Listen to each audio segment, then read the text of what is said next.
Hi దోస్తులు, ఇవాళ మేము బర్రెకి స్నానం చేపిస్తారని చూడండి.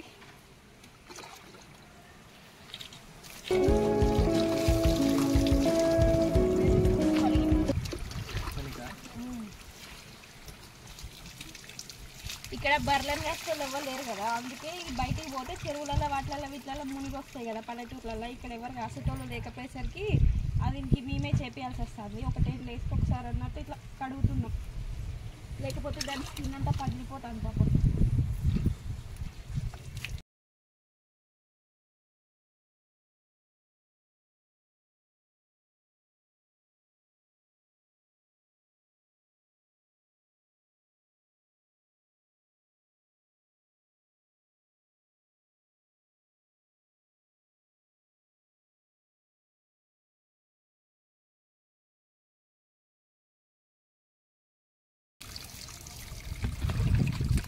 ప్రజెంట్ దీనికి గడ్డి మేము పచ్చిగడ్డిని ఎండుగడ్డి ఎత్తానన్నది.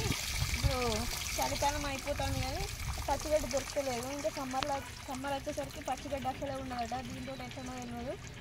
మాకు ఇప్పటి నుండే భయం అవుతుంది. కానీ ఎంత దగ్గర అయిపోయిందంటే ఈ బర్రె మాకు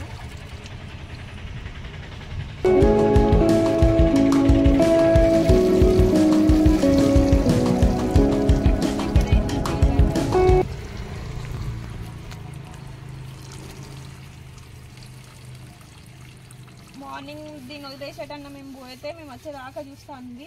మా బండి సౌండ్ విన్నదనుకోండి లేచి నిలబడుతుంది మా కోసం. మళ్ళీ మేము అక్కడి నుండి వస్తా అంటేనే లేచి నిలబడుతుంది సౌండ్ వింటే. మళ్ళీ ఏంటంటే దీనికి పచ్చిగడ్డి బాగా అలవాటు అయింది. మేమే చేసినాం, అదే తప్పు. కాకపోతే ఇప్పుడు ఎండిన గడ్డి అస్సలు తింటలేదు. ఈ పచ్చిగడ్డి లేకపోయేసరికి బక్కగా అయిపోతుంది బర్రె. పాలు కొన్ని వచ్చినప్పుడు కొంచెం ఎక్కువ ఇచ్చింది, ఇప్పుడు తక్కువ ఇస్తుంది.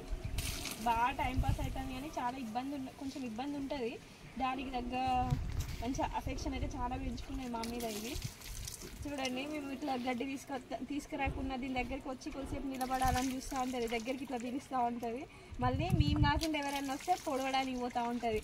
ఎవరైనా పెండ తీసుకోవడానికి ఇక్కడ పెండ ఎవరికి ఉండదు అంటే కొంచెం ఎవరికైనా అవసరం ఉన్న వాళ్ళు వచ్చింది అనుకోండి, ఆ పెండ తీసుకోవద్దని పొడవడానికి పోతూ ఉంటుంది.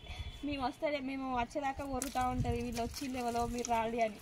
మేము దగ్గరికి వచ్చిన తర్వాత దాని పని అది చేసుకుంటుంది. ఇక వాళ్ళు పెండ తీసుకొని పోతూ ఉంటారు. మేము లేకుండా ఎవరైతే పెండ తీసుకోవరు, ఎందుకంటే పొడుస్తానికి భయం అవుతుంది. మంచి అనిపిస్తుంది కానీ దీనికి గడ్డి అంటే మేము ఎండిన గడ్డి చాలా తీసుకొచ్చినాం కానీ తింటలేదు.